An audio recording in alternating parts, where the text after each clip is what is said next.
Hello and welcome to the show. Now, the Renault Clio V6 is very much my kind of car, as in it's completely and utterly crazy. They took what was a relatively uninteresting hatchback, put a V6 engine in the middle and made it rear-wheel drive. Yep, completely and utterly bonkers. Theoretically could be well suited to Autocross. Small, relatively light, relatively agile, decent amount of power, means it could be quite quick. However, mid-engined hatchbacks, thinking of the Metro 6R4 here, can at times be quite twitchy, and the Clio V6 is quite well known for being a bit understeery. So there is that to contend with. I'm not sure where it's going to go. I have built up a C-Class one of these, used a C-Class one before. It was a relatively decent car, but up to A-Class, I don't know what we're going to get from the vehicle. What we are going to start off with, though, is some nice race tyres and some maximum tyre widths. 235 at the front, hopefully decent on the back. 285 at the back. Yeah, that's pretty good for a hatchback. Okay, I'm happy with all of that. We will go and get the Forza Aero parts for the car. I want all of the handling that we can. We've got a silly wing though. We've got a silly double wing. Unfortunately, this car actually isn't as light as I was expecting it to be from standard. Although, of course, we will be changing that as we go through with our handling parts next. There are various engine options for this car, but I have no doubt that the standard V6 will be more than capable of getting us to the top of A-Class. I am hoping this weight reduction is going to put us into 2,500. It's not quite as light as I thought it was going to be. I will be honest there, because we are going to have a roll cage again. 2,638. Certainly it's not going to be the heaviest car that we have seen, and it's not going to be ridiculously heavy. However, yeah, it is a little bit more than I was expecting. At least I hope the standard engine should get us to the top of A-Class. We might have to put a supercharger on it. We shall see. What engines? I think we only have the option for the V8. I was kind of expecting the Turbo Rally to go into this car. But yeah, we're not going to get the V8 into it. Aspiration. Okay, it can only be turbocharged. I would rather supercharge an autocross car, although, in all honesty, from previous experience, because the course here isn't completely horrendously twisty, so you can get away with a turbocharged car, provided it hasn't got horrendously silly gear ratios, which I doubt we will see in this. Its turbo lag isn't going to really be a problem. So yeah, we should be fine. If we do indeed have to go for a turbocharger, which it is looking like we might have to do, to 328 horsepower so far at a relatively low A-Class. So we're going to get, I think, decent power out of this. 395 horsepower. We're going to get past the 400 horsepower mark in our Clio. We might just do it, keeping the car naturally aspirated. Yeah, I think we will just get 442 horsepower. That's quite a lot of power we've got going on in this. That's quite a lot of power indeed. Now, before I go stick the pistons in, okay, we can't be cheeky with the gearbox. Sometimes you can get away with it lowering PI. We're not going to be able to do that here. I'd have put the diff in the car. We will go and put the pistons in, and then possibly flywheel and driveline to finish it off. We will go, if we go for this stage of flywheel, and then hopefully the top stage of driveline. Bugger, not quite the top stage of driveline, but that will do for me. Ooh, also, do we have, it's worth a check, are these lighter? Okay, they're not lighter, and they increase the PI anyway, so, worth a try. There we go. Our Clio is ready to head out. Yeah, 454 horsepower is a little bit more than I was perhaps expecting from the Renault. 355 torque as well, £2,500. Statistic-wise, I think is looking pretty good. Whether it's going to be twitchy or not, that is probably the big question with this car. The Renault Clio certainly does have quite a lot to live up to here at the Hockenheim circuit. Only one other Renault has gone round the course, and that was the Renault 5 Turbo.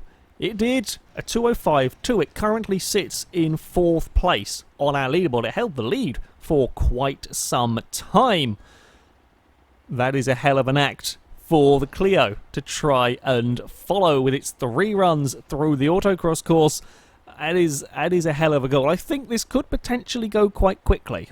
Whether it's that fast, though, I'm not sure. We shall have to see. It could be a complete and utter handful to drive. We could see another very, very quick car out of this one. We've certainly got the power. I think we're probably going to have the acceleration to go with it. It's whether we have the control to make the most. Okay, well, that was actually got better turning than I was expecting. A bit of poor driving from me, already clipping a gate. However, turning is not that bad. The turning is not that bad at all. How quick dare we go? Oh, it's fast. It's very fast through that section. 107, 108 miles an hour. That's some serious speed. There is a little bit of understeer creeping in. I think I'm just trying to push the car too hard almost, because it is carrying some mega speed through these gates, and it is not unstable. It is not like the Metro, liable to spin you out whenever you try and carry speed through the corners. Yeah, a little bit of understeer, 119 miles an hour before we jump on the brakes, up there with some of the faster vehicles that have gone around this track. Not quite the very fastest, but still a great showing from the Clio, as you would perhaps expect with a car got this much power in a relatively light vehicle. Still got to watch out for that understeer. Mind as we leave that narrow section. Yeah, there is a little bit as creeping in as I'm pushing the car here. It's pretty bloody fast, to say the least, in a straight line. Get it turned neatly for this next section. Right, one more big stop for the V6. I'm not sure it's the best car under brakes I've had around here. It's okay, it's passable, but it's certainly not the best. Again, get a little bit of understeer as I tried to get to the throttle. Probably would have been better not to have tried at that stage of the corner. Now just the run to the line. This is where the Renault 5 was so good, and I've got to clip the gate on the initial part. This still feels fast. That still feels fast. 10 seconds worth of time penalties on that opening run from the Clio. Well, it's not a twitchy death machine, which is very, very nice. I'm thinking there is some time to be found with the V6. So it is on to the second run for the Renault Clio. I've got to make sure to keep it out of the barrels, I think. Perhaps a little bit of patience through the latter part of the lap. Don't try and jump on the throttle too soon. There can be a bit of understeer. The traction is fantastic in this car. It really is. I don't think I've actually got wheel spin apart from the get-go off the line. Bit of understeer there, but apart from the get-go off the line, we really haven't had any wheel spin or any oversteer to speak of whatsoever. That is so quick and so composed. It's lovely having the grip to chuck a car through there at some serious speed, and that is some serious speed. 108 miles an hour through there. So nice having a car that is planted enough to make that stick. We have got to be a little bit careful through these. Again, I can get on that power lovely and early. The acceleration is very, very good in this car. I've got the turning wrong down that back straight. With vehicles like this that are as quick and a little bit understeery, it is surprisingly easy to misjudge that section. You've got to turn in early enough if you want to be flat out up there, which the Clio can do. You've got to turn in soon enough, but not clip the first of the barrels, otherwise you're going to be compromised through the second part. And yeah, I didn't turn in. You kind of got to commit. This is what I was talking about a little bit in the previous run. You've got to commit to turning in, knowing that the understeer is going to drag you slightly wide, because if you turn in at a later point, you'll do what I did on this run. It's a little bit of an oddity on this circuit, on this autocross course. Just something that you've got to figure out what the car is going to be doing, and with this, well, it's going to be understeering. So I've got to be committed to getting it turned in. The hairpin, it does not quite. Yeah, it doesn't like these final corners in this section, these sort of medium speed gates. It is not enjoying as much. Definitely think this car is quicker in the opening part of the lap than it is in this latter part. It feels amazingly fast through the first half a lap, but it does struggle a little bit more. It's pretty good, pretty damn good actually, with that wiggle towards the line. 2:11.7, that's 5 seconds worth of time penalties from that clip gate. It's gonna be quick. Just how fast, though, that is the question. It is on to the final run for the Clio V6. If I can keep it clean, keep the car out of the barrels, it certainly looks like it is on for quite an impressive time around this track. Whether it's going to be impressive enough, whether I can find anything to challenge that Renault 5 Turbo is to be seen. I'm going to give it a damn good shot though, as we get slowed down into what would normally be turn 1 at Hockenheim. It's weird, that's the only place I'm getting any wheel spin, any even sort of hint of oversteer. Oh, it's 112 miles an hour. That is incredible speed. I'm pretty sure this is going to have the new record for fastest run. In fact, I am fairly sure that is the fastest we've ever seen a car through that opening section, and it's odd in some ways that it would be this car that I have been struggling a little bit with oversteer in places that would go fastest through that section, but there we have it as we head up now down this back straight. I lifted because I was a little bit nervous about not getting it through there, but I'd actually got the turn in spot on. It's such a horrible corner in these slightly understeery cars to get right when they can take such speed down there. Now from here on out, this is where the Clio is just a little bit less comfortable. Pretty much the opening, the first third of a lap, I think this might be amongst some of the fastest ever cars. But from here on in is where we do start to get a little bit more trouble with the understeer.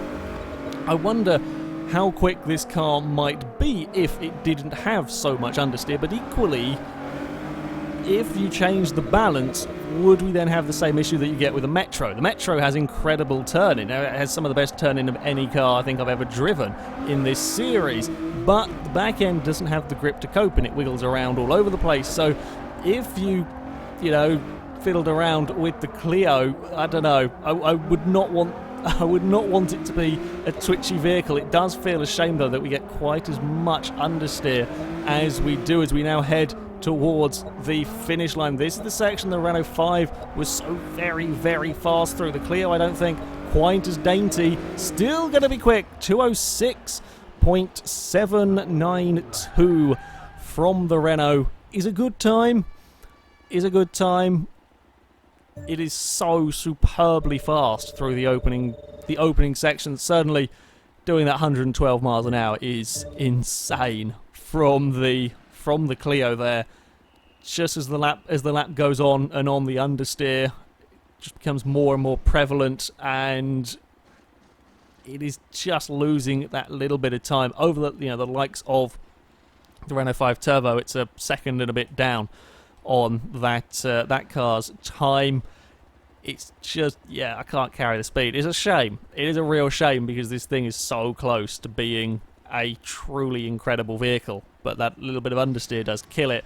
And certainly there is a fear that I have no doubt you could fiddle around with the tuning setup and so on. I don't know whether it would go to being twitchy, go to be oversteery. However, as it is, as it has been with this series, the cars are left completely standard, so that you see what the car itself does.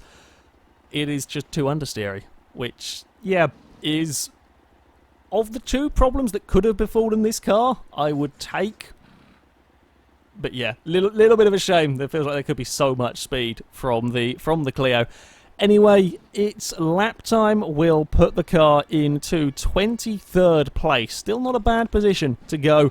It is once more in the middle of a very, very crowded part of the table. It does beat the Datsun 2000, Alfa Romeo 4C, the Jeep Grand Wagoneer, Fiat 124. It loses out, though, to the Chevrolet Supersport. That puts into perspective just how good the Chevy Supersport did around here. Equally to the Sunbeam Tiger, Toyota Supra, Mercedes 190E. A good car. While it's not going to set a record overall lap pace, it will set a new record for the first of the high-speed gates. That might be a pretty damn tough record to beat as well. However, that is going to be it for this video, guys. Thank you very much for watching, and until next time, goodbye.